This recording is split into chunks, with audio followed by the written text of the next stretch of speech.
ก้อยขมนะครับก้อยขมแซ่บๆเลยนี่เอาไปว่าเฮาบ่ค่อยสะดวกปานใดเนาะก็ถ่ายเอาประมาณนี้ก็ได้เนาะนี่ก้อยขมนะฮะสดๆเลยนะครับกินนำกันเด้อก้อยขมแซ่บ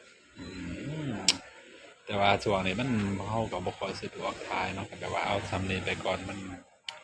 ก็ยังบ่เครื่องมือยังบ่ครบเนาะก็สิประมาณนี้เป็นจังไดเป็นตากินบ่พี่น้อง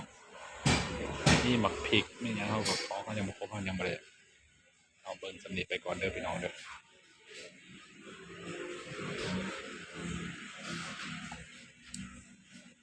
เชื่อว่าพี่น้องหลายคนเห็นแล้วสิจะ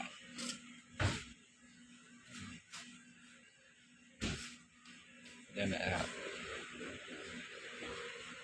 หน้าตาสีสันสวยงามเด้อนี่เป็นจังได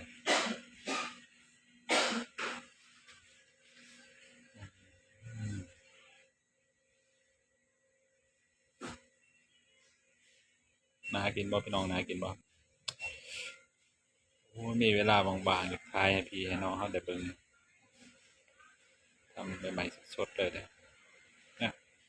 แมงวันก็ตอมนะโอ้ยเวลา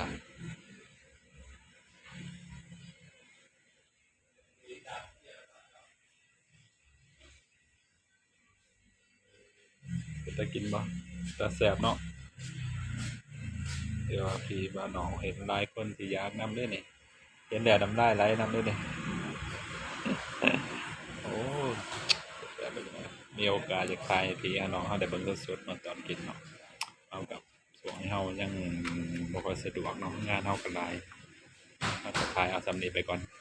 บ๊ายบาย